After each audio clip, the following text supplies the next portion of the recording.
This is the complete reaction mechanism of superoxide dismutase. Welcome to episode 3 of free radicals and antioxidants. Today's episode is all about superoxide dismutase and the minerals copper, zinc, and manganese. So these 3 minerals you absolutely need to get in your diet for this antioxidant enzyme to actually properly function and do its job. So part 1, superoxide dismutase. What the frick does it even do? I need to calm down because I'm getting too excited about this, and if I'm too excited and too high energy, then I can't actually focus. Okay. Superoxide dismutase is an antioxidant enzyme, and it neutralizes the harmful free radical superoxide anion. Superoxide anion is highly unstable and highly reactive, and it can cause things like DNA damage, DNA oxidation. It can cause lipid peroxidation, so damage the healthy fats of your cell membranes. It can damage proteins and cause proteins to misfold and lose their function. It causes a huge amount of cellular stress and oxidative stress in your body, and your body has evolved this antioxidant enzyme system to deal with that. Superoxide dismutase exists in 3 forms, SOD1, 2, and 3. Each of these 3 forms uses copper, zinc, and manganese. SOD1 uses copper and zinc. SOD2 uses manganese, and SOD3 also uses copper and zinc. These minerals are cofactors to the enzyme superoxide dismutase, and what cofactor means is this mineral is essential to this enzyme's function. All 3 of the SOD enzymes also have histidine and aspartate or aspartic acid in the enzyme's active site. Histidine and aspartic acid, these are both amino acids. So if you're eating a high quality diet rich in minerals and amino acids, your body's going to be doing a really good job at making sure SOD has what it needs to function properly. So inside SOD1, for example, copper is sitting inside the enzyme's active site and stabilizing and binding superoxide anion. Zinc has a critical role in interacting with this histidine residue also inside the active site. So SOD will not be able to function properly. It will not be able to neutralize this reactive oxygen species without its mineral cofactors or without these amino acids. They are essential to the enzyme's function. Dietary deficiencies or any problems with absorbing minerals can lead to problems with this enzyme, and as a result, increase oxidative stress because now you cannot neutralize this nasty radical. Part 2, this is my very most favorite part. This is the mechanism of action of superoxide dismutase.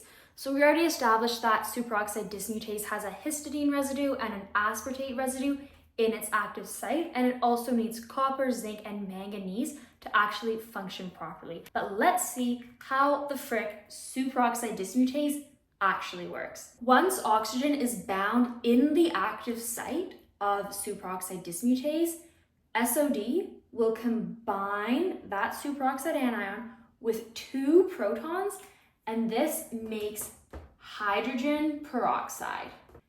SOD cannot function without either copper and zinc or manganese. And these are all important for the interactions that are going on between the reactant superoxide and the amino acid residues, histidine and aspartate. If you've been keeping up with the series and you've already seen episode 1 and 2, then you already know that this hydrogen peroxide is a bit of a problem. Because hydrogen peroxide can spontaneously, that looks so messed up. Hydrogen peroxide can spontaneously decompose into 2 hydroxy radicals.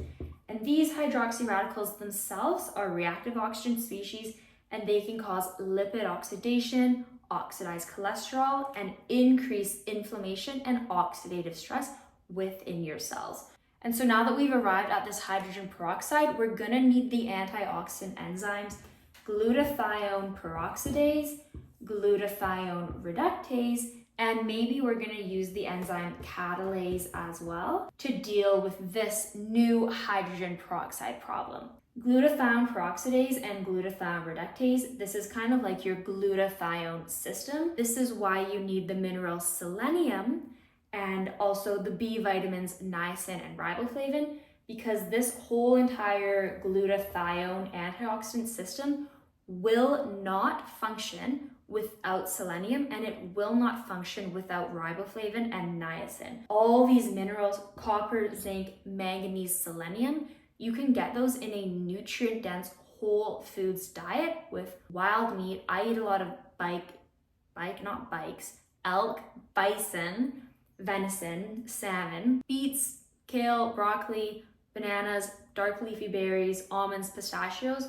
These are all really high quality nutrient-dense food sources that are gonna help your body get these minerals that it needs, get these amino acids that it needs, and then also the B vitamins that are working as coenzymes in these enzymatic reactions. So superoxide anion is a reactive oxygen species, and because of its high reactivity, it is a major threat to cellular health. Superoxide anion can oxidize the DNA-based guanine and turn that into 8-oxoguanine.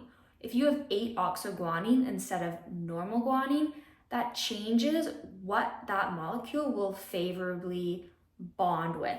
So instead of guanine, healthy guanine, pairing with cytosine, oxidized 8-oxoguanine will pair with adenine.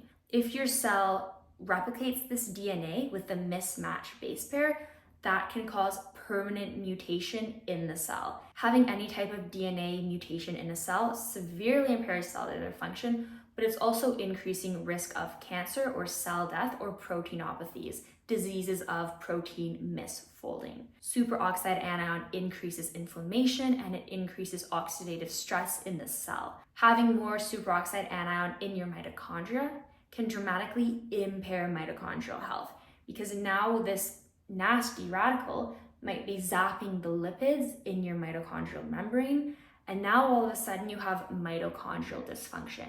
Your mitochondria might be leaking more electrons and producing even more and more free radicals, more reactive oxygen species.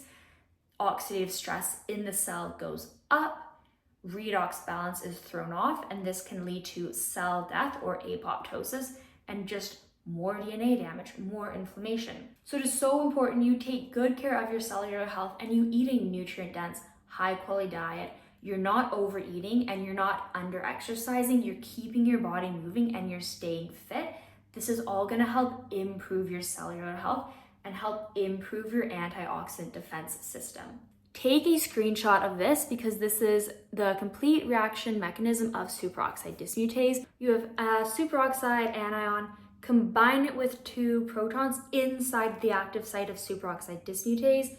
The minerals magnesium, copper, zinc, and the amino acid histidine and aspartate are inside the active site as well, aiding in the catalysis.